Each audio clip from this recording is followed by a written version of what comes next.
I didn't mean to stumble across the king's name. It appeared in the margins of a book I'd borrowed from the university library, a thick, dust-stained volume on forgotten monarchs of Europe. Most of the entries were dry, dates of birth, battles, treaties. But on page 407, someone had scrawled in pencil, almost invisibly, "The Mad King, erased." I felt a jolt. History has no shortage of cruel rulers, but erased implied something different, as if his existence had been intentionally buried. Curious, I checked the index. Nothing. I scanned the surrounding chapters.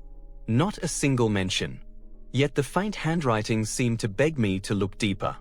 Later that week, while helping a professor catalogue a box of manuscripts donated by a private estate, I found a folder labeled only with a crest I didn't recognize, a crown split in two by a jagged line. The parchment inside was brittle, the ink faded to brown, but the words still carried weight. The king no longer sleeps.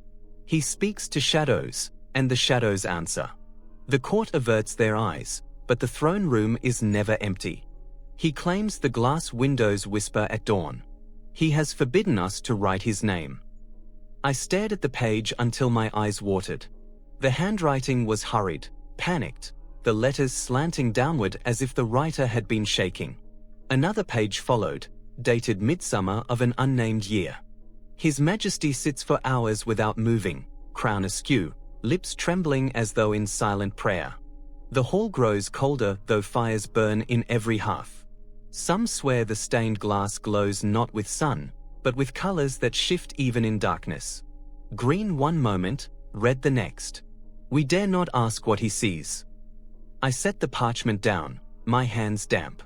The room around me felt heavier, as if the walls themselves had inched closer. The rest of the folder contained fragments of letters, half-burned court decrees, even a torn page from what looked like a diary kept by a servant. The language was clumsy, but the fear was clear. He laughed at the feast.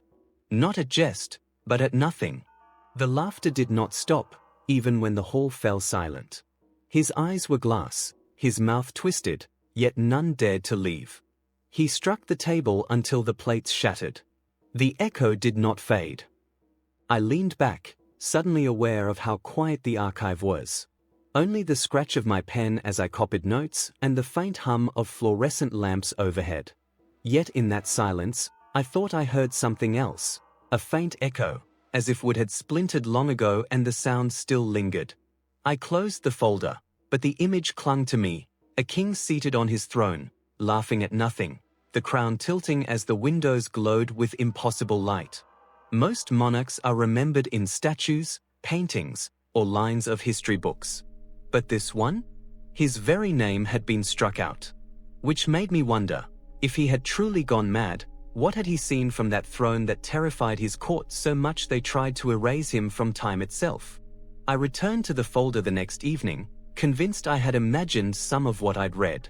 Perhaps fatigue had warped the words. Perhaps my mind had embellished the gaps. But when I spread the parchments across the table, the unease settled deeper.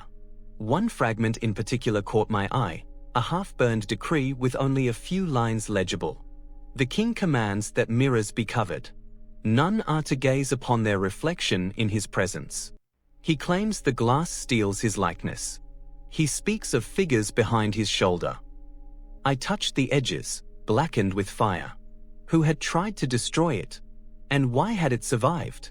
Beneath it lay a letter written by someone who signed only as a court physician. The ink was shaky, the script smaller, as though the writer hoped the words themselves might hide. His Majesty no longer sleeps in chambers but upon the throne itself. He mutters to empty air, then laughs, then weeps. I fear no tincture nor herb will quiet his visions. He insists the stained glass whispers at dawn, repeating words only he can hear. I confess, at sunrise yesterday, I too thought I heard a murmur in the colored light, though none were near. I shifted in my chair, aware of the fluorescent lamp above me humming louder than before. Or was it my imagination? Another page slipped free. This one was stranger, almost poetic. The crown is cracked. I saw it myself. A line splits the gold though no smith's hammer touched it. The crack widens when he speaks to the hall, as if the metal cannot bear his words. We dare not replace it. He says the crown breathes. I sat very still, staring at the words. The crown breathes. What did they mean? A metaphor for madness? Or something more literal, something the court could not explain? The folder rattled slightly as though stirred by a draft, though no window was open. I gathered the pages closer, forcing myself to continue. The servant's diary fragment that followed was shorter than the others, but the handwriting carried raw panic. At the feast, the glass windows changed. The saints in the colored panes looked away, their faces turned from the king. The hall dimmed though every torch was aflame. He did not notice, or pretended not to. My pulse quickened. I glanced at the nearest window of the archive. The glass there was plain, rectangular, and yet in the corner of my vision, for the briefest second, I thought the reflection shifted. I blinked hard and looked again. Nothing. Still, I found myself draping my jacket over the glass, just in case. By now the folder felt less like a collection of documents and more like a trapdoor into another time, another place. I half expected to look up and see the stone arches of a throne room instead of fluorescent lights and oak shelves. And yet I couldn't stop reading. The final page, I uncovered that night was unsigned and undated, the ink smeared in places by moisture. The king whispers to the empty air, but the empty air whispers back. I heard it. So did the steward. The words are not in any tongue I know. He laughs when the shadows move. His eyes glow when he speaks. He claims the throne does not belong to him but to what sits behind it. The words blurred as my hands shook. For a moment, I thought I heard the faintest echo, not laughter exactly, but something close, stretched thin across centuries. I forced myself to pack the papers back into the folder. The fluorescent lamp flickered once, and the room plunged briefly into shadow before buzzing back to life. That was enough for one night. But as I left the archive, I couldn't shake the feeling that the glass door reflected more than just my shape. That somewhere, in its faint distortion, another figure had stood just behind me. I told myself I wouldn't return to the folder. 2 nights of lost sleep had left me jittery, glancing too often at windows, shying away from reflections in glass doors.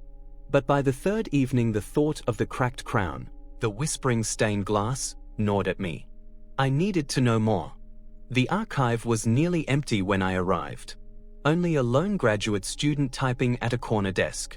The folder waited where I had left it, though the twine around it had frayed further, threads giving way at the slightest tug. This time, as I spread the parchments across the table, I noticed a thin sheet of vellum I was certain hadn't been there before. Its ink was darker, fresher somehow, though the edges were as brittle as the rest. The king speaks now not to courtiers, but to shadows in the hall. They gather thick as smoke when he sits the throne. He claims they show him things, fires beyond the horizon, floods that swallow whole towns. He laughs when he sees them. He says the throne teaches. The handwriting shook, dipping mid-sentence as if the scribe's hand had trembled. I felt the chill before I realized the temperature had dropped. The archive's heating clicked on, but the air around me still held the cold weight of stone. For a moment I smelled not paper and dust, but tallow candles and damp mortar. Another fragment lay beneath, written in a different hand, perhaps the same servant whose diary I had seen before. I covered the glass as commanded, yet even in cloth I hear them whisper. The crown is worse. I saw it pulse, the crack widening as though it breathes. He will not remove it. He says if he does, the throne will choose another. I rubbed at my temples. The word swam. A pulse in metal? A throne that chooses? It sounded absurd, but the unease burrowed deep. When I looked up, I realized the graduate student had gone. The archive was silent but for the hum of the fluorescent lamp. And then, beneath it, another sound, a faint, steady tapping. It took me a moment to place it. A rhythm. Slow. Deliberate. Like a scepter striking stone. I forced myself to ignore it and turned another page. He sat all night, unblinking, crown askew, eyes pale with light. At dawn the glass changed. The saints no longer turned away. They leaned forward, watching him. Their faces were not their own. He smiled at them. He said he was not alone. I dropped the page, my pulse hammering. The tapping had stopped. The silence pressed in, thick as wool. Then, from the corner of my eye, I thought I saw it, a faint shimmer in the glass door leading out of the archive. A figure behind me. I turned. Nothing. Only my own reflection, distorted by the dim light. I gathered the papers quickly, tying the folder shut with shaking hands. But as I pushed my chair back, something made me pause. The reflection in the glass was not identical. Where my crown of hair should have been, I thought I saw metal, a cracked line splitting across it. My own eyes glimmered faintly, green in the half-light. I blinked hard, and the image was gone. Yet as I left the archive, I could swear I heard laughter following me, thin and distant, as though carried down a corridor I could not see. I told myself that sleep would break the spell. A full night's rest, a morning walk, the distraction of normal work. Yet even after hours in bed, my dreams left me more tired than waking. I dreamed of long halls lit by wavering torches, of a crown lying heavy on my skull, of glass faces bending forward to watch me. By evening I was back at the archive. The building was nearly deserted. The attendant at the desk gave me a half-smile, as though he pitied my obsession, and returned to his paperwork. The folder lay exactly where I'd hidden it, though when I touched it, the parchment felt colder than stone. I spread the documents across the table. A fresh sheet rested on top, as though it had surfaced by its own will. Its handwriting was cramped, frantic. "We cannot leave. The doors will not open at night. The king commands us to stay, yet he does not move from the throne. He whispers to the crack in the crown. Sometimes the crown whispers back. I hear it though I cover my ears. It says names not our own." The words crawled across the page, uneven and smudged. My stomach tightened as I turned to the next. This one bore no date. It described the throne room in chilling detail. The fires give no warmth. The stained glass glows though no sun shines. The throne pulses faintly, as though the stone itself has veins. When His Majesty grips the arms, the light flares. We dare not look too long. The glass saints lean nearer each dawn. I stopped, breath shallow. The air around me had grown heavy. The buzz of the lamp above dimmed until it was replaced by something else, a low murmur, like distant voices laid one atop another. I rubbed my eyes. The oak table beneath my palms no longer felt like wood. Its surface was damp, uneven. When I glanced down, my pulse spiked. Stone. Slick, grey stone, pitted with age. The shelves that lined the archive flickered, dissolving into tall pillars. The faint smell of dust became smoke and tallow. I blinked hard, but the vision held. I was no longer in the archive. I stood in a throne room. At the far end sat the king. His crown was cracked, a jagged fissure splitting the gold. His eyes glowed faint green, his face pale and gaunt. He leaned forward on the throne, lips moving soundlessly. Around him the stained glass windows shimmered, their painted saints shifting, faces bending, watching. I gripped the edge of the table, no, the stone railing before me. My breath fogged in the cold air. Then his voice reached me, though his lips did not move. "Do you hear it too?" The question rang inside my skull, heavy as a bell. I stumbled back, heart racing. The king's gaze fixed on me, unblinking. His mouth twisted into a smile. "If you hear it, then you belong to it." The voices swelled, overlapping murmurs that filled the hall. The stained glass flared with unnatural light, green, red, gold, colors shifting too quickly to follow. The saints leaned so close their faces pressed against the glass, features distorted, eyes wide. I shut my eyes, willing the vision to break. When I opened them, I was back in the archive. The lamp buzzed overhead. The shelves stood quiet. The oak table was dry beneath my hands. But the parchment in front of me bore fresh words, written in the same frantic hand. He has found another. I no longer pretended I was in control. Each visit to the archive pulled me deeper, as though the folder had become a doorway rather than a collection of documents. I told myself I could stop, that I could simply leave it untouched. But the moment I thought of walking away, I felt a pull, subtle but undeniable, as if the cracked crown itself had hooked into me. The fifth night was the worst. The archive was silent when I arrived, its halls dimmer than usual, as if the light itself had retreated. The folder sat on the table, waiting. I did not untie it this time, I only touched the cover. And in that instant, the room dissolved. Stone walls pressed around me, damp and cold. Flames guttered in iron sconces. The smell of smoke and something metallic clung to the air. I stood not at a desk, but in a vast throne hall lined with pillars. At the far end, the king sat waiting. He was smaller than I had imagined, his body slumped, but the crown drew all attention. The jagged crack split its gold like a wound, pulsing faintly with each breath he took. His eyes burned pale green, fixed on me as though he had been expecting my arrival. Around him, shadows pooled thicker than darkness, rising like smoke. The stained glass windows glowed from within, though outside there was no sun.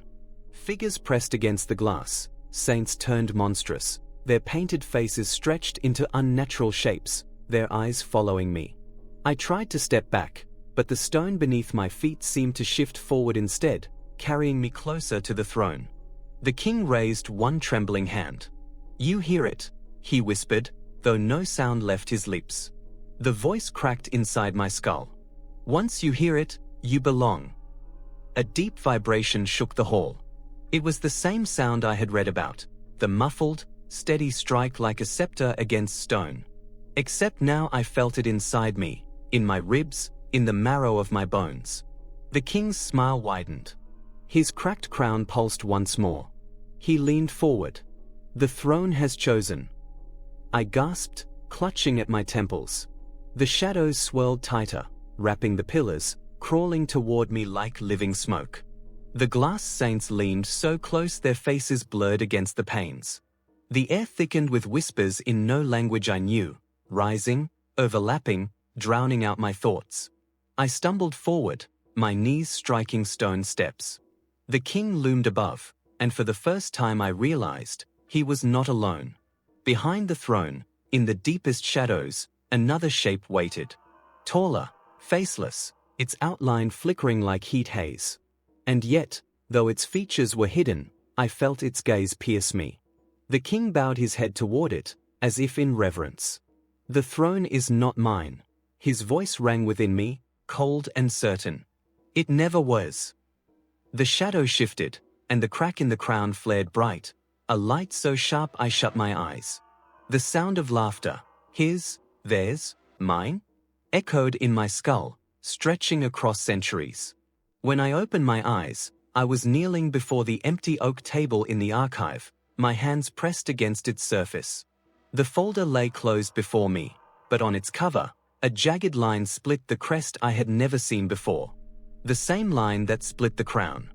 The crack on the folder's cover didn't fade. I stared at it for hours, running my fingers over the jagged line. It hadn't been there before. I knew this with the certainty of someone who has counted and recounted details until they blur into obsession. And yet, when I asked the archivist the next morning whether anyone had tampered with the documents, he shrugged. "Old paper does strange things," he said. "Sometimes it splits on its own." But this wasn't paper.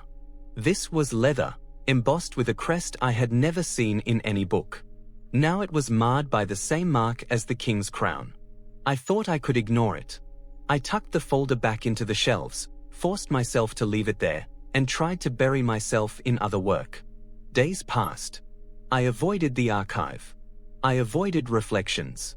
But the laughter followed me. Thin, stretched, like a sound carried down a corridor that never ends. Each night, just before sleep, I felt the vibration again, a steady rhythm, faint but inescapable, like a scepter striking stone. Then, one dawn, I woke to find the folder on my desk at home. I don't remember taking it. I don't remember carrying it. But there it lay, the crack across its crest glowing faintly in the half-light of morning. I should have burned it. I should have torn it apart. Instead, I opened it. This time the pages were not brittle. They were blank. One by one, as I touched them, ink bled across the parchment in letters I recognized with a chill, my own handwriting. The king no longer sleeps. He speaks to shadows, and the shadows answer. The court averts their eyes, but the throne room is never empty. He claims the windows whisper at dawn. Word for word, the same passage I had read weeks before. Only now the letters were mine. I flipped through page after page, horrified, as more words emerged. Fragments of decrees, letters from physicians, diary notes of terrified servants. All in my own hand, all in my own script. And at the end, a single line pulsed darker than the rest. The throne has chosen. I slammed the folder shut. The room around me wavered. For a moment my desk was not oak but stone. My lamp not fluorescent but a torch guttering in a draught. The window above my desk shimmered, its glass shifting into fractured panes, colors bending into unnatural green and red. Figures leaned forward, their painted faces pressing close, eyes wide and unblinking. I turned away, heart pounding. But even as I shut my eyes, the light burned through my lids. I thought of fleeing, of running to someone, anyone, who could tell me I was losing my mind. But what proof did I have? Blank pages that wrote themselves? Cracks in symbols no historian recognized? Or perhaps that was the proof. Now I sleep little. When I do, I dream not of the archive, but of the hall. Torches flicker, saints lean forward, and the king waits. His crown cracked, his eyes burning pale green. Sometimes he speaks. Sometimes he only stares. But more and more, I find myself seated across from him, the weight of a crown pressing on my own skull. The crack widens. Last night, I woke to find something cold resting against my brow.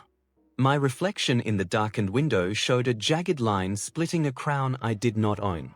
I tried to pull it away. My hands met only air. And this morning, when I opened the folder again, the last page bore a new line of text. He will not resist for long. I don't know if that meant the king. Or me. The laughter is louder now. It doesn't fade when I cover my ears. The rhythm of the scepter beats on, steady, patient, inevitable. And sometimes, just before dawn, when the first light glows faintly green against the horizon, I feel eyes on me. Not from behind glass. Not from memory. From the throne itself. The cycle does not end. The throne is never empty.